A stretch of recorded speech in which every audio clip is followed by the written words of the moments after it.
बिस्मिल्लाहिर्रहमानिर्रहीम। अस्सलाम वालेकुम व्यूअर्स। बूटस्ट्रैप 4 ट्यूटोरियल सीरीज़ के साथ मैं हूं मोहम्मद सफदर डोगर।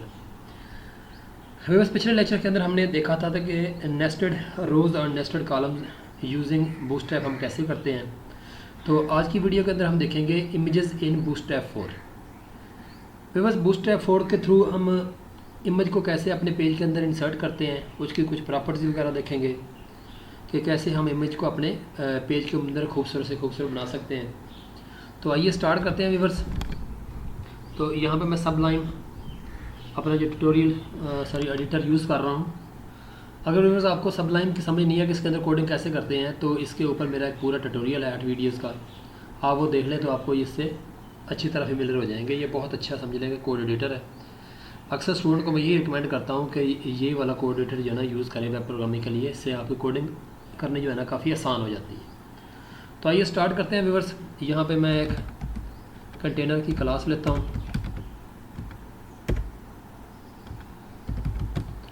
और उसके बाद मैं एक जो है ना इमेज जो है ना यहाँ पे इंसर्ट कर देता हूँ और उसका सोर्स देता हूँ। जैसे व्यूअर्स देखें, मेरे पास यहाँ पे डेस्कटॉप के ऊपर बूटस्ट्रैप का फोल्डर है। इसके ऊपर ये मेरी जो है ना समझ लें कि ये वाली फाइल्स हैं और जो मेरा इमेज है ना वो समझ लें कि एक इमेज के फोल्डर के अंदर पड़ा हुआ है। तो अब जब अगर आपका व्यूअर्स HTML की फ़ाइल और इमेज एक जगह पे पड़े हों तो आप सिर्फ इमेज का नाम लिख देंगे तो वो इमेज आपके शो हो जाता है। बट ये किसी फोल्डर के अंदर पड़े हुए हैं तो आपको क्या करना पड़ेगा, पहले इसका फ़ोल्डर का नाम लिखना पड़ेगा। जैसे यहाँ पे इमेज फोल्डर का नाम इमेजेस है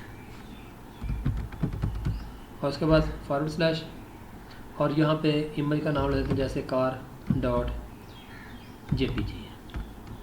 सेव करते हैं। सेव करने के बाद व्यूअर्स मैं यहाँ पे इसको ओपन करता हूँ तो ये देखें मेरा इमेज जो है ना वो शो होना शुरू हो गया है।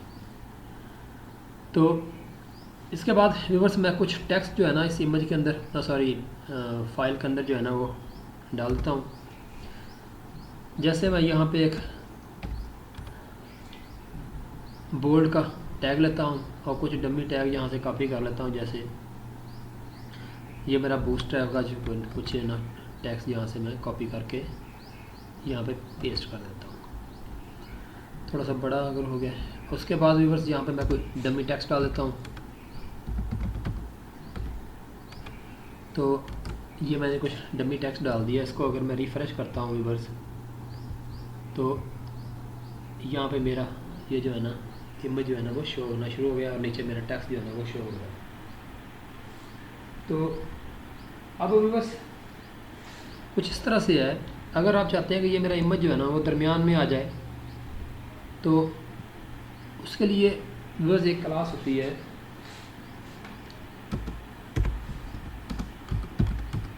क्लास, उसके होती है डी ब्लॉक होती है क्लास। यहाँ पे देखें डी ब्लॉक क्लास पे मैं क्लिक करता हूँ तो अब इसको व्यूअर्स मैं यहाँ से सेव करता हूँ।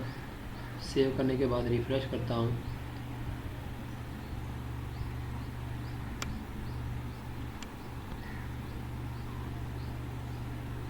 Class D block.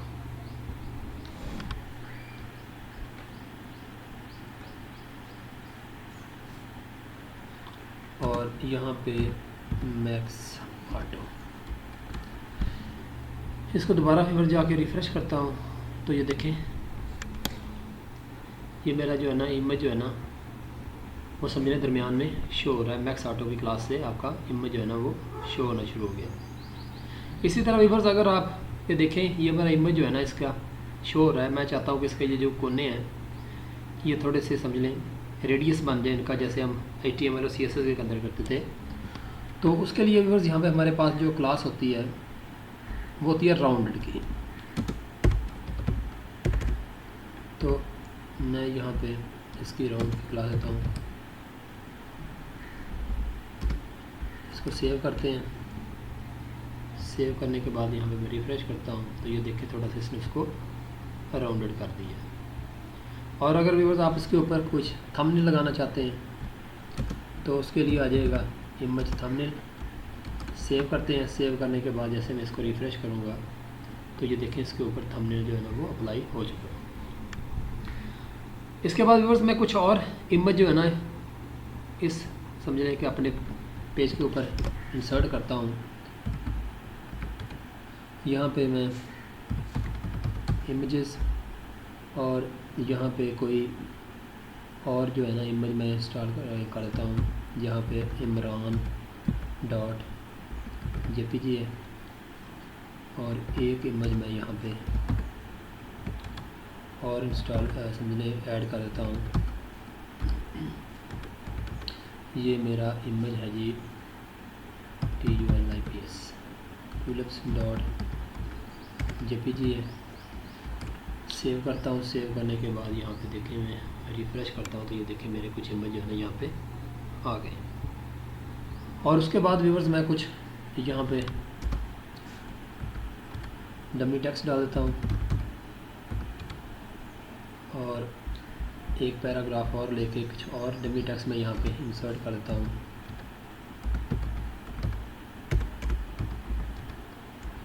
ये डमी टेक्स्ट डालने का व्यूअर्स आसान तरीका है। आप कोई भी टैग लिखें, LOREM लिख के आप जैसे टैब का बटन क्लिक करते हैं तो ये डमी टेक्स्ट इसके अंदर इंसर्ट हो जाता है। तो ये देखें मेरे नीचे जो है ना वो डमी टेक्स्ट यहाँ पे इम्पोज हो चुका है। अब व्यूअर्स यह मैं चाहता हूँ कि ये वाला मेरा इमेज जो है ना लेफ़्ट साइड पे रहे और ये वाला इमेज जो है ना मेरा राइट साइड पे चला जाए। तो उसके लिए व्यूअर्स जैसे फ्लोट लेफ़्ट और फ्लोट राइट की हम CSS और HTML में पढ़ चुके हैं, तो उसके लिए व्यूअर्स पहले तो मैं इसको राउंडेड कर देता हूँ। क्लास राउंडेड और उसके बाद आ जाएगा जी फ्लोट लेफ़्ट और इसके लिए कर देता हूँ जी मैं viewers class rounded float right. Save करने के बाद व्यूअर्स मैं इसको रिफ़्रेश करता हूँ तो ये देखें ये मेरा इमेज जो है ना वो लेफ़्ट साइड पे है और ये मेरा इमेज जो है ना ये राइट साइड पे है। अब व्यूअर्स ये पहला इमेज है। अगर मैं इसको सर्कल में करना चाहता हूँ तो उसके लिए क्लास होती है राउंड सर्कल। सेव करने के बाद व्यूअर्स मैं इसको रिफ़्रेश करता हूँ तो ये देखें ये मेरा इमेज जो है ना किसी सर्कल में आ गया और उसके ऊपर सर्कल के ऊपर थंबनेल अप्लाई करना चाहते हैं तो यहाँ पे व्यूअर्स मैं इसको IMG थंबनेल की क्लास जो है ना वो अप्लाई कर देता हूँ। इसको रिफ़्रेश करता हूँ तो ये देखें इसके ऊपर थंबनेल की क्लास जो है ना वो अप्लाई हो चुकी है। अक्सर स्टूडेंट का व्यूअर्स मुझसे क्वेश्चन होता है कि ये इतनी सारी क्लासेस हम कैसे याद करेंगे। तो व्यूअर्स आपको क्लासेस बूटस्ट्रैप अगर आप यूज़ कर रहे हैं तो क्लासेस याद करने की ज़रूरत नहीं है। आप सिर्फ जैसे बूटस्ट्रैप की ऑफिशियल वेबसाइट पे जाएं। जैसे ये वाले मैं इमेज को यूज़ कर रहा हूँ तो यहाँ पे कंटेंट में देखेंगे व्यूअर्स तो ये मेरे इमेज पड़े हुए हैं। इमेजेस के मतलब देखें जो जो हमारे क्लासेस यूज़ कर रहे हैं। अब जैसे इमेज फ्लाउड है, मैक्सिमम विड्थ इसकी कितनी कर सकते हैं, ठीक है। उसके बाद इसको आप रिस्पॉन्सिव करना है, इमेज फ्लोट कर लेंगे। तो जैसे यहाँ पे देखें मैं एक क्लास जो है ना इमेज फ्लोट की यूज़ करता हूँ। यहाँ पे इन सारी क्लासों को यहाँ पे देखें मैं व्यूअर्स ख़त्म करके इमेज फ्लोट में यूज़ करता हूँ तो देखिए इसका इफेक्ट जो है ना वो ये देखिए ये मेरा इमेज फ्लोट हो गया। और इसको अगर आप दरमियान में लेके आना चाहते हैं तो व्यूअर्स मैक्स ऑटो कर देंगे तो ये दरमियान में आ जाएगा। और साथ में व्यूअर्स आपको डी ब्लॉक यूज़ करेंगे तो ये देखें ये दरमियान में होंगे। तो इसी तरह व्यूअर्स बूटस्ट्रैप के अंदर जाएं, देखें कि आपकी और भी अगर आपने थंबनेल अप्लाई कर देंगे तो ये देखें आपकी इमेज के ऊपर थोड़ा सा बॉर्डर जो है ना वो इजाफा हो जाएगा। अगर आपने इसकी अलाइनमेंट करनी है, ये वाला लेफ़्ट साइड पे आ रहा है, ये राइट साइड पे आ रहा है, तो इसके लिए फ्लोट लेफ़्ट है और ये फ्लोट राइट हो रहा है। इसी तरह और भी व्यूअर्स नीचे क्लासेस आ रही हैं, जैसे राउंडेड मैक्स ऑटो ये दरमियान में आ जाएगा और डी ब्लॉक कर देंगे तो ये दरमियान में आ जाएगा। तो ये कुछ व्यूअर्स इमेज के मतलब थोड़ी सी समझ लें आपकी प्रॉपर्टीज़ वगैरह थी। आप देखें व्यूअर्स, मेरा ये इमेज है, तो अब ये रिस्पॉन्सिव इमेज जो है ना आपका समझ लें एक किस्म का आपके वेब पेज के ऊपर अप्लाई हो चुका है। अब आप चाहते हैं कि ये कार वाला जो इमेज है इसको भी आप सर्कल में लेके आना चाहते हैं, तो उसके लिए आसान सी क्लास है उसकी, राउंडेड सर्कल, ये नीचे पड़ी है उसे। इसको सेव करके व्यूअर्स जैसे मैं यहाँ पे रिफ़्रेश करता हूँ तो ये भी जो है ना सर्कल में, देखें कैसा खूबसूरत से लग रहा है। इसके ऊपर आपने बॉर्डर सा लगाना है, थंबनेल लगा दें, तो उसके लिए होता है IMG थंबनेल। ये इसको सेव करते हैं। सेव करने के बाद जैसे मैं रिफ़्रेश करूँगा तो ये देखिए थंबनेल इसके ऊपर अप्लाई हो चुका है। तो मैं उम्मीद करता हूँ कि आपको इमेज वाली क्लास से जो है ना वो समझ आ गई होगी, इसकी प्रॉपर्टी को कैसे यूज़ करते हैं। तो नेक्स्ट लेक्चर तक बाय, ओके, अल्लाह हाफ़िज़।